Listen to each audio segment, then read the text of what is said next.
Welcome to the Future Successors podcast, where the future is now, man. Oh, I appreciate it. I love being in the future. This is like the multiverse. It's dope. Yeah. It's real cool. Now here at OTE, you are the senior director of education, academics yeah. and development here. Longest title ever. Yep. Senior Director of Academics and Development, which part for the day-to-day is I'm the principal. So I run the day-to-day educational and supervise our learning facilitators, and then do all of our social, emotional, and cultural and all that work. Not all of it. I lead a lot of it. So you got to work with the guys that just got drafted. Those are our OGs, man. We were just reflecting on that. So I started July 1st of 2021 when we first started. And July 5th of that year, I got to meet our first 7 guys. So the Bewley twins, Jean Montero, Josh Smith. I'm missing somebody. I'm going to get in trouble. And then the Thompson twins. Yeah. And somebody I'm missing who's going to kill me on live TV, but I love them. I just can't remember who it was at first. Yeah. So how is it working with these athletes? Man, it's been, this is year 23 for me in education, so it's been an incredible experience to see this level, blending education, media, and corporate sports all together. But working with the guys, honestly, I came in with preconceived notions of who they were, even as a black man who was an athlete himself. I thought they would be, tough to work with and not care about education, not care about other things. It's actually been the furthest from the truth. Some of the most highly skilled academic people, as well as just great young men. It's been some of the toughest work from the understanding corporate and sports and media level, but it's been some of the easiest work as far as students. Like the guys are pretty easy. I feel like athletes are really unique with their education. I feel like all of them learn differently, and it's real cool how some of them grasp the concept of education. And most of the time, we don't want to be in the classroom, but in order to get where we want to go, we have to be in that classroom. So it's just how you take it and what you make out of it. Because I went to an all-boy charter school, and it was a great experience for me. It was different from public school, as you would know. But it was a real nice experience. I took it as a learning experience. Learned a lot. The culture was very different, and now I'm going to Morehouse in August, another all-boys school. But yeah, I just took that, and it really just helped me along the way do what I wanted to do. Yeah. It's been learning for us, and so I think after our first year, especially, we learned because they're wired differently, because they're all high-performing athletes. We did a lot of our stuff based on competition and trying to make the learning as real world as possible. So if you're doing a math lesson, you're thinking about it through your statistics. If you're doing a science lesson, you're thinking about it through how you are doing health and nutrition through your body. And I think to your point of all male, they understand that. And the cool thing is that since you mentioned Morehouse, we actually have, it'll be 2 students now, but Jalen Martin, who just signed with the Knicks last week, it was our first student to actually attend Morehouse as well. So we have a partnership with them and Dr. Gilbert and the Morehouse College of Educational Excellence. So that's been a dope thing too, to get these guys that experience as well, holistically. The partnerships y'all have are crazy. You wouldn't think OTE has a lot of partnerships, of course, with Future Successors now that we're here and everything, but y'all have a lot of connections to put these athletes in different positions to either go to the NBA or go the college route or even go, overseas or anything, or anywhere they want to go. I have the connection for that. But just, Marcus, just tell me about your bio, where you're from, the high school you went to, how was it for you growing up and things like that? So I'm from the anti-Atlanta. I'm originally from Seattle, Washington. Born and raised there. My parents are originally from LA though, so I'm a West Coast dude through and through. Went to Rainier Beach High School, which ironically enough is like the basketball mecca of Seattle. So Jamal Crawford was a classmate of mine, so we went to school together, a good friend of mine. I taught Kevin Porter Jr., who's in the league, Baby Boy, DeJounte. We call him Baby Boy, who actually plays here for the Hawks. Some other folks, Nate Robinson. So a lot of folks have come through Beach, and Beach is probably the only predominantly black school in Seattle, so Seattle's only 5% black. So I went there, and then I left there on a football scholarship to Bethel College in North Newton, Kansas. I had a football and a drama scholarship. Played football there for 2 years and then dropped out because I was the first person to go to college in my family. It just was a lot. I had nobody to guide me through it.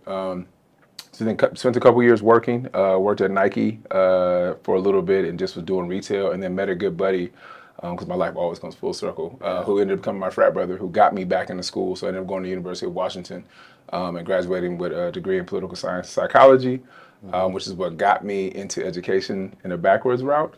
So I started out as a political intern in Hillary Clinton's office in the U.S. Senate, and then doing educational research in her office and in the White House. It was education that I was researching, and I fell in love with education. So did that, but hated politics, and came back, and I was interning at a school before I left in Seattle.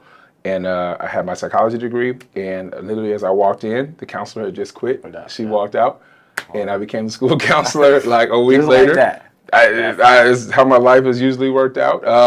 And yeah, was at that school for 9 years. So it's like I said, it's my 23rd year. So I started young. I was 20, 21. But you know, this is my passion. This is my purpose. And then specifically for me, working with young black men, people who look like myself.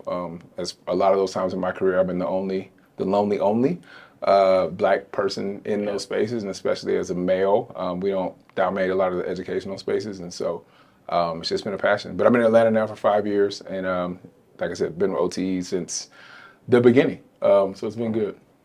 So you did something or you tried to do something that would have been motivational. In 2020, you tried to start a school. Did. Yep. Just tell me about that experience of you trying to start a school, because I know that got kind of pushed back because of COVID and everything that happened. You and Mr. Shivy Brooks tried to start a school. We did. I forgot you talked to Shivy. Yeah. That's my guy. Shivy actually is working with us with FutureSuccessors, and his guys coming in and doing interviews as well. But Shivy, he's on the political race for the, what is he doing with education? He's doing school. He's trying to do school board, I think, again. Yeah. That's why he left me the first time. No, so yeah, I moved here in 2019 as part of a fellowship. It's called Camelback, which actually would be dope for Future Successors. So it's for black entrepreneurs, social entrepreneurs. So I was one of the 13 fellows, and moved here to start the school and had all that growth momentum, and then COVID hit. And then, as I said, I think earlier, like racism hit, and so there was a lot of different things that got asked after COVID to change my model, essentially, like moving away from being Afrocentric and really focused on saying the word black and talking about critical race theory and all those things. And it's just something I wasn't willing to compromise on. I just think we had to say it. And so, like I said, my life has been so blessed. There's actually no other way to say it. In the same week of being denied my charter school, I was introduced to Maisha, who's our head of school here. It was a powerful former principal of the year. She's my boss here, but our head of academics. And we vibed, and she was just like, hey, like, you know, do you think this is something you want to do? And I was like, no. Because I've been so in love with working for myself and my vision. And I had no idea what overtime was. I was getting in trouble for saying that, but I really didn't. I'm not the demo. And so had to do some research. But the more I talked to her, the more I met the team. I went through 7 interviews, which I realized now was everybody else who was employed here. Like now I look back, I'm like, oh, that was just all the people who worked here. My boy Will told me the same thing. Yeah. You go through a lot, and then like I said, man, was able to join, and it's been an experience. I've learned a lot. I love my guys. I love all the guys who've gone through it. I love the team we've been able to build, and especially here, I think on the academics floor.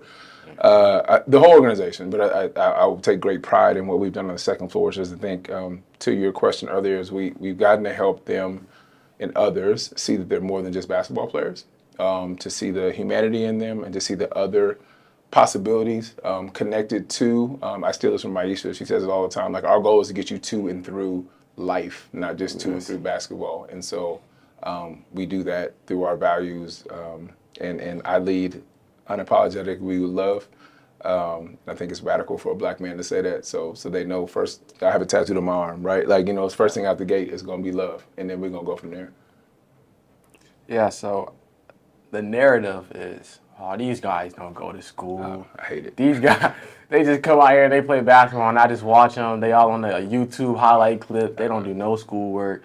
I just want to be just like them. That's cool. But y'all are actually behind the scenes with these guys every day. Y'all know them past just dribbling the basketball. Y'all know these guys personally, what they deal with family-wise, how they are educationally, how they are inside and out.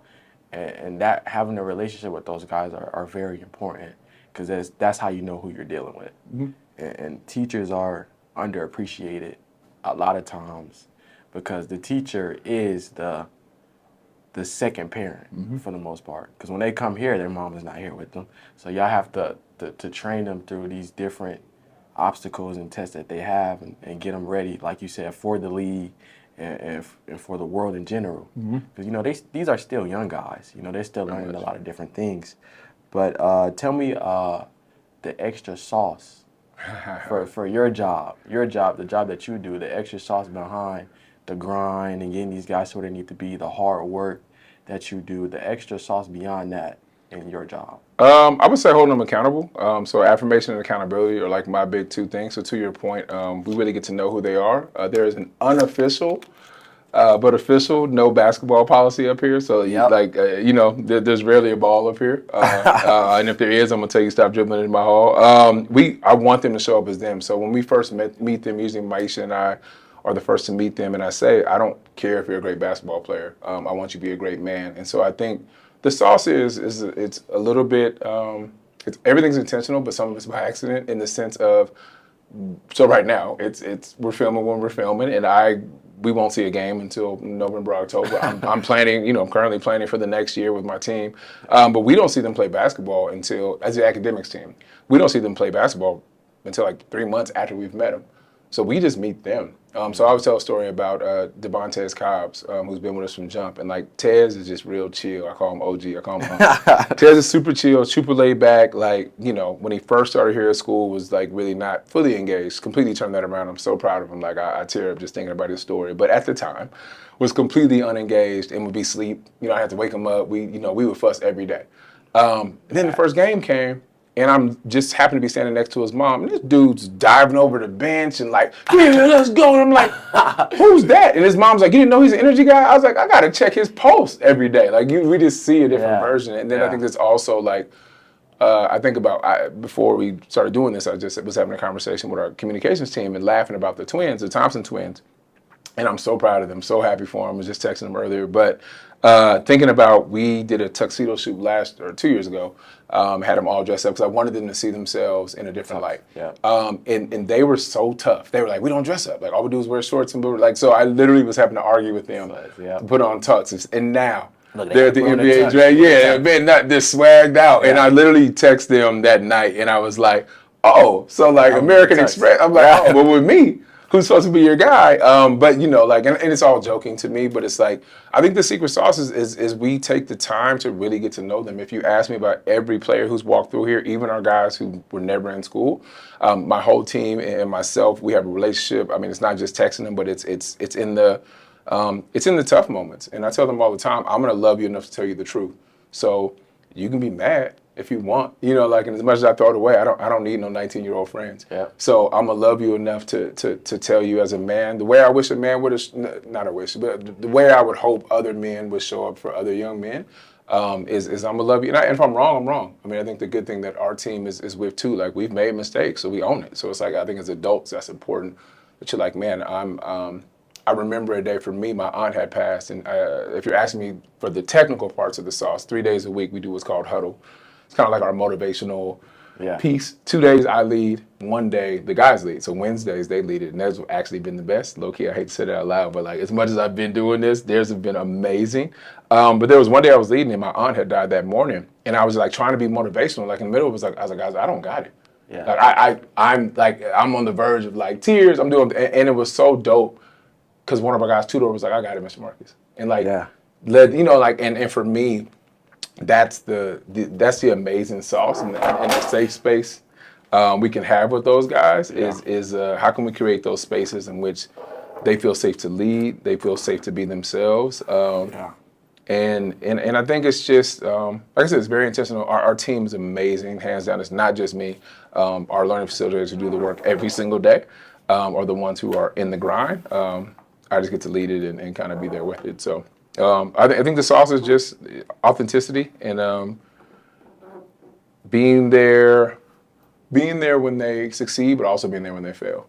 So if you come to the game, you'll see the whole learning facilitator team like just in a little group, and they're the main ones cheering and yelling, and we're gonna support them win, lose, or draw. So you said something about those tough moments. Mm-hmm. So tell me a moment where you had to be resilient, whether that's a story you just explained about your a family member passing away, or a moment where you had to be resilient and you had to just see it through, and whether that was if you're a believer in God, call on God, or have faith or anything like that? I mean, I've had a lot in my life, but I think in this role, our first year was rough. And while the cameras and stuff were rolling, it was good. But so for us as an academics team, this building wasn't even here. So I live around the corner. This was old tennis courts. And before I took this job, I used to walk by. So as they were building it, our first 3 months, we were at WeWorks. So we were in an office building with some like tech company. So we were sharing the space. We had just got to know each other. That was at the height of COVID. So every morning at 7, we'd have to get up and go get tested. Then we'd have to wait. And then the arena got done, but every place but the school was done. And so we had to do school at the dorms, which my office was somebody's bathroom, which I cannot tell you how powerful that was. And then we had to do it on the practice courts, and then we had to be like, it was just, that was a really tough time. And I think for the guys started getting homesick. Not everybody, a lot of people got COVID. And so it was just like a lot of things going on. And I think it was a really tough time for us. As the emotional place for the guys, because they dump everything on us, which is what we love. And I just think like helping them be resilient and see the thing that was bigger than the thing. Like I think about some of the more outspoken people who are really like in those moments, like, man, we need to change this, we need to do this. And what I love about this organization that OT has been great about is that we are quick to adapt. So I remember like Jay Zion, who just signed with the Bucks. He was very open and adamant about like how he wanted to be loved, how he wanted to be cared for, and like how we weren't showing up in that space at the time. And I think everybody was really receptive to it. And literally, like the next year, we started plotting, and I think we just are always getting better at that. And so, in this role, you have to be resilient because the reality is nobody wants to hear this. We're still a startup. Yeah. This is year 3. Even though I've been a principal now for 7 years, and I've been in leadership for 15, I run my own nonprofits. All those things, like nobody's ever done this.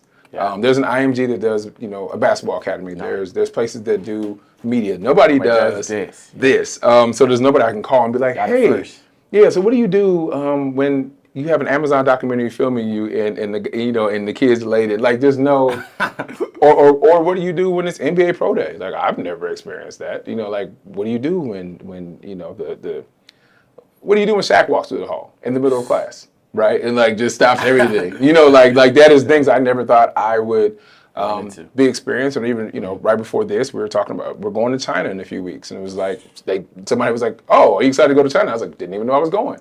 Good to know, right? Like which first world problems for sure, but I just think it's such a different thing. And when we think about like going to China, it's like, what is it like to be a black man in a communist country? What is it like to be 6'9", 6'10"? Like how is Ja gonna fare when he goes, and even for me, right? Like, and so it's just like it's all those things, and how do we prepare them? How do we have conversations about communism? Like all those things are learning opportunities, and so all tough moments. But I think the beautiful thing about this entire organization, from academics to basketball to media to content to our fantastic events team, people like Will, like we adapt and we adapt quick. So everyone has that relationship that they need, whether that's for advice or just for somebody to call on, just to talk to. Now, who is that person for you that has been there for you through thick and thin, that you could call on and ask for advice or just talk to? I'm not going to cop out to your answer, but I think wisdom has taught me. I've built an incredible, I love Wale, and he says my circle is large, my circumference is official. So I built an incredible circumference of folks, because I think not everybody, I don't think there's one person who, like I'm an only child, so clearly like my mom is a good confidant, but I have cousins who are like siblings. I have close friends, people like Shivy, who I I respect him greatly, right? And I would say here, definitely hands down, Maisha and Damien. So Damien, welcome to our GM. Maisha, who's my boss. We've gotten this out the mud together, right? We done spent some late nights. So I'd say in this context, them and people like Anna and Ricky, who are supervised, Dr. Joy. So I just think Miss Roxanne, who we call the real boss. I just think so many people, and I grew up, I think part of my passion for this work has been like, and this is I always hate doing this on public things. I love my dad. We have a fantastic relationship now. Respect the man he is. However, growing up, it was not as good as it is now. Yeah. And so as a young man, I sought out like male wisdom, especially black male wisdom. So like coaches, mentors, like as cliche as it is, I became what I wanted. And so I definitely love having those people to go to. And love having that like close friend circle that you can just be real. Like I don't want the friend who's gonna tell me everything's cool. I want you to be like, man, your breath stink. Yeah. And like, here's some gum, or like, go fix that. And so like in that, like I said here, I definitely Maisha and Damien, hands down. Damien's become like a brother. He's just an amazing man. And I said this at the end of our graduation with Maisha. She's the best boss I've ever had. And I worked for Hillary Clinton. I've worked with some other dope people. But she's an amazing, powerful black woman. And so it's just been good to have that leadership here. And then Dan, who's our CEO, is just Dan's a character. But what I do appreciate is he allows us to be us, and that's always cool. You have a real fun job, man. It's work, but yeah. I have to remind myself. I do have to remind myself sometimes. It's a cool gig to be able to walk in and do all those things and see. Another cool thing, you're actually a foster parent? Yeah. You did your research. Yeah, I got to do more research on these people, man. I can't just come here and not know nothing. You did your research. But you actually a foster parent. Yep. You have foster children. Now, how many do you have? 6. So 6. I only truly fostered in the sense of fostering, like one person who didn't stay with me. Everybody else, the rule was like, once you come here, you're here. This is home. So my 2 oldest are both 30, just turned 30. Actually, like on my phone. So they are 2 days apart, although they're not biological brothers. Yep. And they both just had babies 2 weeks apart. So I got to go home a couple weeks ago and meet their sons for the first time, which was super weird and super cool at the same time, because I both met them when they were 12, and like 19 years later, like I'm watching them with their kids, like watching, with their ladies, and it's just super cool. And then my youngest is 22, and one of them hoops overseas himself. So I am a man of faith, and so I always laugh when my last one left. I was like, I'm never gonna go to another basketball practice again. If I ever hear another basketball dribble, it'll be too soon. And then this is why I say God's a comedian, because this is what I do all day now. All day. That's all I do. You're basketball. But just again, like I said earlier, just believed in taking the work home, and I had the opportunity in it. If I never have my own biological children, it will be the greatest experience I've had in my life, and it also helped me out so much professionally, because I had a lot of ego attached to how I worked professionally. But like becoming a parent will humble you very, very fast, and it stretched how I knew love. It stretched how I knew myself, and I think we say it for our guys here. Like, and as a parent, I'm able to say fully to other parents, when you drop your son off here, I'm gonna treat him like I would my own. And I would hope you do the same for me. And so I think it's given such a beautiful perspective. Man, that shows a lot of character. Just trying to foster other kids and just want to see other kids do well with that teacher background. Yeah. Like you were kids every day. Just you having your own kids, that's amazing. That's cool. That's a different kind of character to just go out and want to help other people as a teacher and as a parent. So the next question would be for you, what is a championship for you in your career field? Whether it doesn't even have to be in your career field. Let me take the career field part out. Just for you in life in general. Like whether if that you see yourself in Hawaii, with a beach house, chilling. Like what is that for you, a championship team? I've made it. My team hates when I say this. I made it no secret. I think I'm at the end of this journey, right? Like, and I still love this and do this every day. But I think, as I look at year 23, it's like, man, I've done this my whole life. Yeah. And I've always been a big fan. I always steal this quote from wrestling, actually. But this wrestler once said when he was retiring, he was like, "Remember me as I was, not as I am." And so, my grandpa used to say, like, you should pass the torch before they storm the throne. And I don't want to be like old and washed and not connected to this. I don't want to just be doing this off of like, oh, Mr. Marcus used to be dope, right? Like I want to do this at a high level. So to answer your question, I think I will never get out of the people helping business. I think what is next for me, the work I would love to do is work with a smaller group of people, but much more intimately. So much more deeper. I hate to say life coach, but for lack of a better term. But just like really Working with these guys actually showed me the trouble. The challenge is that so many of these guys have been told they're great for so long that nobody's actually challenged what greatness is. So I would love to work with athletes or entertainers or like high profile people, but everybody really, but like set up systems to be able to do that. But to your point, also like chill. I would love to like get a house in Spain. I've been on my own personal journey, right? So like since joining Overtime, I've lost over 120 pounds, right? So just like physically shifting. I want the second half of my life to be the best half of my life. And so I think and I think as a black man, as a role model, just like continuing to surround myself with other dope people. I think the work that you guys are doing is amazing. That's why I quickly agreed to do this, because I'm like, we just need more organizations like this. But honestly, I selfishly want to see the day that we're like not having the conversation about like, you know, black men not succeeding or black women not succeeding. I want us to selfishly want to see that day. I don't want to be at the table in 20 years and still be having this conversation, because that means like, if I retire today, I feel good, like my ego's intact.